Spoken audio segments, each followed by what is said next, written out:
नजरिया लैके पहली जंग वेले 8000 के करीब एक गवर्नमेंट स्टैटिक्स है। लोग इमीग्रेंट जिहड़े आ हिंदुस्तान नूं परते बाहरों, जिन्हां विच कनेडा, अमेरिका, मलाया, मनीला, ये इंडोनेशिया, इत्थों सारे दे सारे वर्ल्ड ओवर जित्थों भी जो कोई तुरिया वो इत्थे नूं तुर पिया।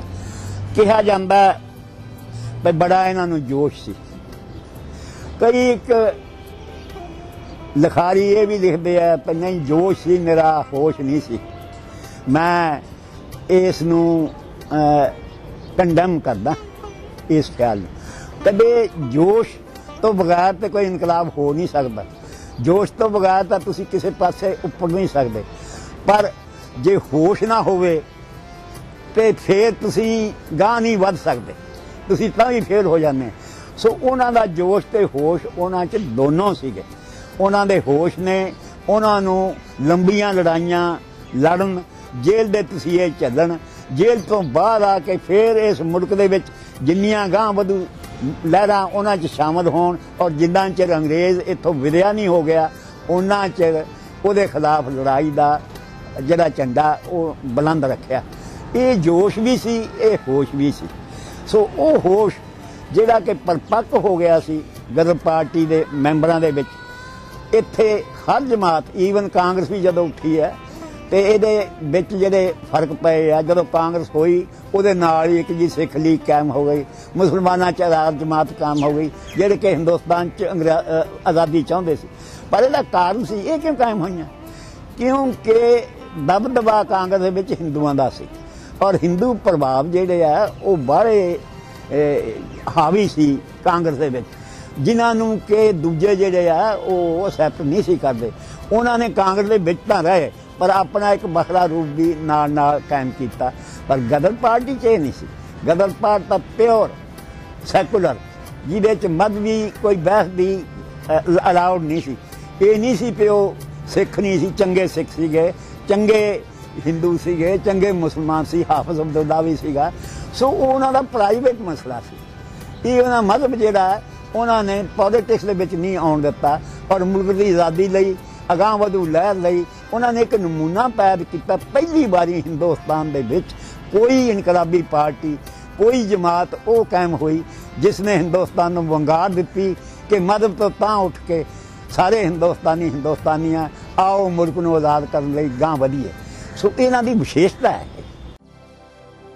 पहली दुनिया की जंग वेले जिन्हां लोगों ने अंग्रेज़ों के खिलाफ बगावत का झंडा बुलंद किया, उहदे विच गदर पार्टी वाले सी, उहदे विच जिहड़े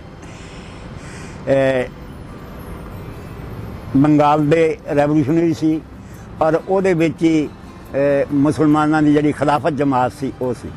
ये तिन्ने हिंदुस्तान चों अंग्रेज़ां नूं कड्ढण लई हथियारबंद इनकलाब दे विच, हथियारबंद लड़ाई दे विच यकीन रखते सी।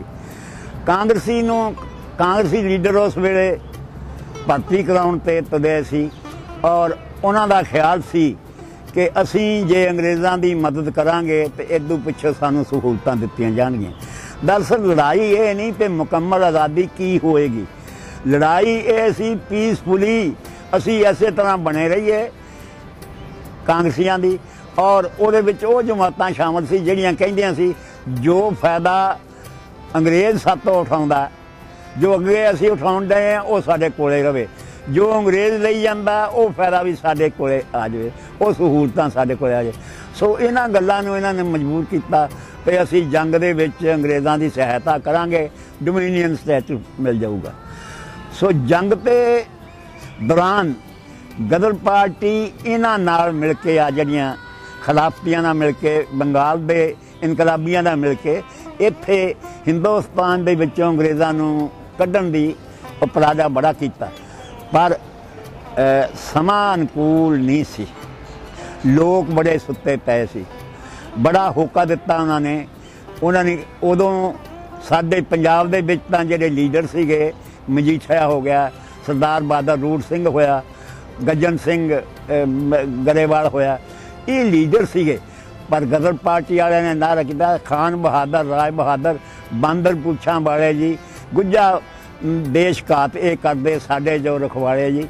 और इन्हों के खिलाफ आवाज़ बुलंद की भी बचो इन्हों तो और बच के आओ लोगों तुसी इकट्ठे होए। इन्हों की अप्रोच लोगों वाल अप्रोच सी इनकलाबी अप्रोच सी जबकि जेडे ये गवर्नमेंट परस्त लोग सीगे वो इत्थे दे जे असली गल पुछो तो उदों की अंग्रेज़ परस्ती का बोल बोला गुरुद्वारियां दे विच भी बहुत सी। सरदार बहादुर रूट सिंह जिहड़ा कि मान साहब जिहड़े अजकल है अकाली लीडर इन्हां दा नाना सी वो सरबराह सी अकाल तख्त दा। अकाल तख्त तो फतवा निकलिया कि गदरी जिहड़े बाहरों आए सिख ने हुक्मनामा जारी किया। अजकल भी हुक्मनामे जारी होंदे आ उदों भी हुक्मनामा जारी करता पई और वह प्रचार बड़ा किया लिखती रूप दे विच किया लोकां दे प्रचार दे विच किया लोकां ते मजहबी असर भी होया। थोड़े बारे वो कामयाब होए गदरियां नूं आइसोलेट करन दे विच लोकां नालों भरम बड़े पाए पर फिर भी जिहड़ा जुल्म आ वो जुल्म हुंदा है। इस वास्ते लोकां नूं ये गदरियां दा पता लगा कि हाँ इन्हां दी कुर्बानी बड़ी भारी है। सो गदर पार्टी दा दी सियासत जिहड़ी बड़ी साफ सी वो इत्थे किसी राजे महाराजे राम राज या रहीम राज नूं नहीं कोई वक़्त दिंदे सी। वो सीधे कहंदे सी असीं इत्थे डेमोक्रेटिक रिपब्लिक बनाउणी है जिहड़ी कि लोकां वल्लों चुनी जाए। ये एक अजूबा सी हिंदुस्तान लई पहली बार दा। ਜਿਹੜੇ कदे कहते राम राज लै आउणा कोई कहता सी असीं रहीम राज लै आउणा। मजहबां दे विच वंडे लोक अपने अपने थां ते खड़े सी भावें अंग्रेज़ां नाल नफरत करदे सीगे। सो उन्हां मजहबी पार्टियां या मजहबी दबाव हेठां आईयां सियासी जमातां तो एक उल्ट गल सी। इन्हां ने राजां दे खिलाफ सीधे ऐलान किए असीं कोई राजा नहीं चाहुंदे कोई नवाब नहीं चाहुंदे हिंदुस्तान दे विच असीं तां लोकां दा राज चाहुंदे हां। सो लोकां दे राज दे अलंबरदार सारे नाल पहलां गदर पार्टी वाले होए और इस स्लोगन दे नीचे उन्होंने लोगों को इकट्ठा करना शुरू किया और बगावत की तैयारी की। अपने वेतन अनुसार उन्होंने बड़ा कुछ किया और उसका असर भी होया। कुछ कमजोरियां रह गईयां इस लहर दे विच। एक तो इन्हां दी जिहड़ी सेंट्रल लीडरशिप सी वो कमज़ोर सी। सारे दे सारे कनेडे तो अमेरिका तो इत्थे तुर पे पिछों जरा हैडकुआटर सी वो रामचंद्र के हथ आ गया। रामचंद्र नूं कुछ लालच हो गया और उस लालच विच आए उन्हें उत्थे अपनी जायदाद बनानी शुरू की। जर्मनां नाल भी मेल गेल करके कई कुछ ही करना शुरू किया जिदा इत्थे बुरा असर होया। पर गदरी तो इत्थे भुखे मरे है। गदरियां तो किसी तो पैसा नहीं लिया। गदरियां ने तो अपना आप बेच के इत्थे जो कुछ भी लिया सी सब कुछ सारा त्याग के बेच के तो लड़ाइयाँ लड़ियाँ। वो भी जमाना सी जदों इन्हां कोले कुछ नहीं सी।